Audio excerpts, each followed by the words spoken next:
Ladies and gentlemen, good afternoon.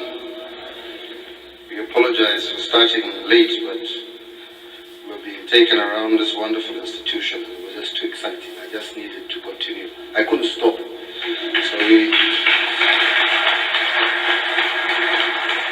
need to be able to get back here one day, if these good people will invite us back. Yeah? To see you, and let's say that I'm delighted indeed to join you all today as we all step out on the exciting journey that will culminate in July's Global Entrepreneurship Summit. Without a doubt, Kenya and the world began a new chapter when inspirational ideas found a global platform. This is an event that was conceived in the United States of America, and today it is owned and shared by the entire world.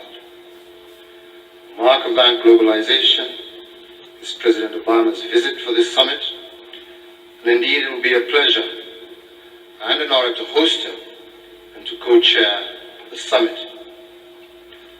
This summit could not have come at a more opportune time. Right across the world we see a new and intense interest in enterprise and innovation, and their effects on emerging economies such as our own. Indeed, just yesterday, Kenya's interest in innovation and entrepreneurship was reminded me by Guge wa Thiong'o when he reminded me of one young man when I was a baby called Mr. Gashamba, who many years ago saw a plane flying and became passionately interested in flying. When he returned home, he built his own plane, which, if some of you will remember, did indeed fly a short distance before it came crashing, but he tried. I think that really reminds us that Kenyan ingenuity has never really been lent the kind of support it deserved, because rather than encouraging, he somehow disappeared into history. We need to encourage our young entrepreneurs. I believe that episode reminds us of two facts which we must keep well in mind: that Kenya has ingenuity and innovation to spare, and that we have not always been good at supporting our innovators and entrepreneurs. A few successes that we have had recently have whetted our appetite, and I believe that there's no reason why Kenya cannot lead the region and the continent in innovation and entrepreneurship. Our people are no less diligent, no less innovative than any other.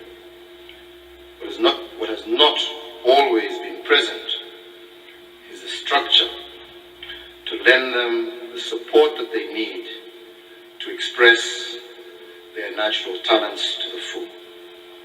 Indeed, it is my government's aim to change that, and indeed to change it quickly. Already, we are seeing some encouraging progress. Our ease of doing business ranking is improving.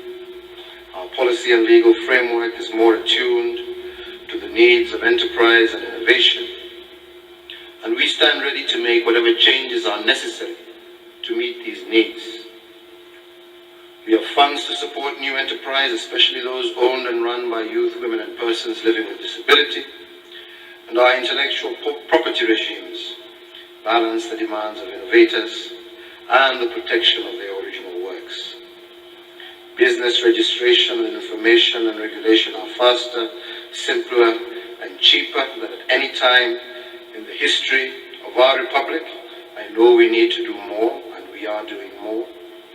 And Kenya really, I believe, is ready for entrepreneurs and indeed innovators. However, it is important for us to be frank. Much more, as I have said, could be done. We start with our private sector. Indeed, last month we saw in his preamble to the visit to Kenya for the summit, President Obama did ask established businesses to do more to support our young entrepreneurs and innovators. Indeed, I make the same call to our private sector. Established enterprises in Kenya have accumulated enormous experience, skill and capital. It is time, in my view, that they began to share that experience, skill and capital with our young innovators. The benefits of this are obvious: larger markets, greater productivity, building and strengthening of Kenyan and African institutions, and indeed the benefits are so obvious that sometimes we wonder why we have not already done so. And not only just done it, but done it in a substantial scale.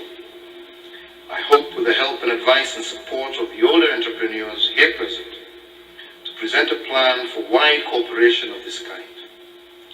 I think the second point is that once more, we need to work harder to achieve the potential that we have, especially in this age of globalization. We now clearly know that what animates a teenager in Nepal is just the same aspirations that keep a youngster in South Africa awake at night. We know that innovations and entrepreneurs can formulate and implement brilliant ideas in Bangalore, as well as in Nairobi, Dublin, and Dakar. We have learned that entrepreneurship is a universal global language in which everyone, everywhere, can work successfully. All we need to do is to live that creed. It is time for us to be more open, to make it easier for men and women from different lands, different religions, different tongues, to come here and work with us. That openness, however, comes with risks. We know that not everyone in the world wishes us well, and that we face enemies, even within, dedicated to our own division and destruction. But I want to tell you that there is no going back. I strongly believe that tolerance pays, because the ideas and practices that change the world are born in the commerce and interchange of different peoples. That is why Kenya leads the East African integration agenda. That is why we are dedicated to maintaining our old international partnerships while forging new ones.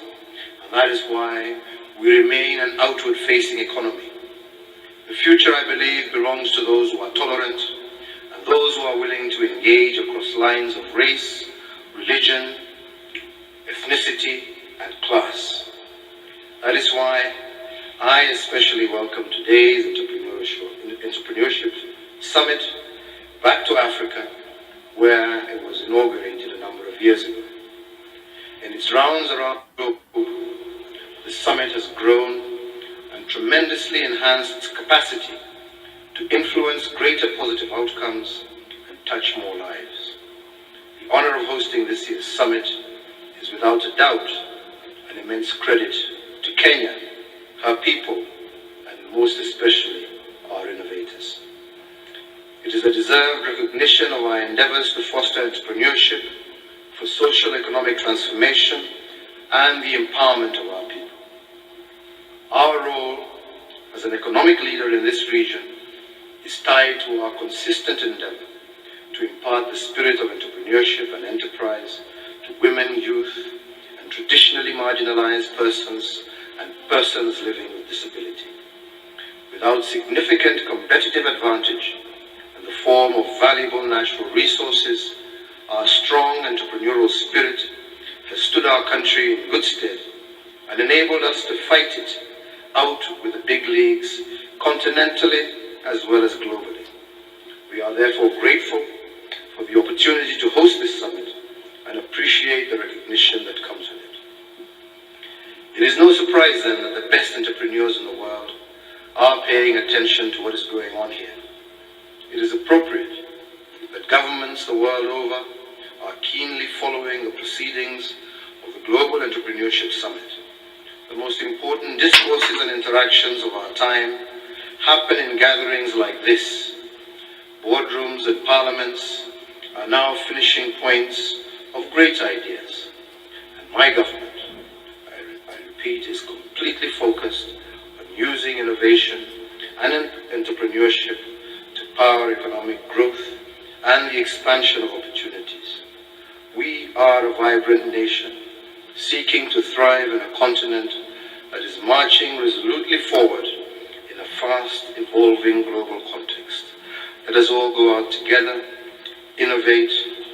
Let us put our best skills and our best foot forward, change and transform this great country. Before I just end, I just want to say that, indeed, I have had the opportunity over the last year or so to interact with a good number of young people in this country who have shown me some incredible innovations that they have had. But I must say that I am increasingly becoming disappointed by our inability to be able to tap into that energy, to be able to tap into those innovations. It's actually a very sad story that we're sitting here. I was just looking at that program. There is no government. I'm here. I don't know, Henry Rotich was supposed to be here. Amepotea, sijui ako wapi. Many was supposed to be here, not here. Aden Mohammed was supposed to be here, not here. But then when they have these other functions where they are busy trying to strike deals with internet, they're all there. But when they're fellows wanting to help our own people, they are not there.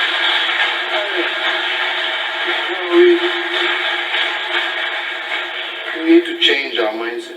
The government spends billions of shillings on technology every year, and yet none of it is spent amongst our people. I don't understand why. It's easier to make money out there than it is to make money from you. But we shall change this, and I want to promise you that we shall change it. And we shall see a difference.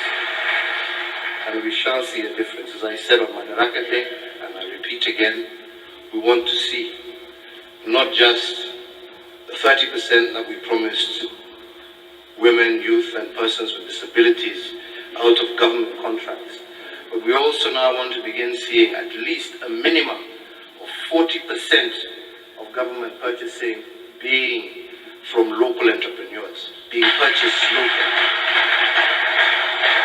And that includes all goods and services, including ICT, because it's available. Like I said, I didn't even walk a quarter. He kept pushing me, saying we're late. There's still a lot more that you could see. I have cards that have filled my pockets of different innovations, of different ideas. Amazing. Let's support one another and let's make this country great. Thank you very much.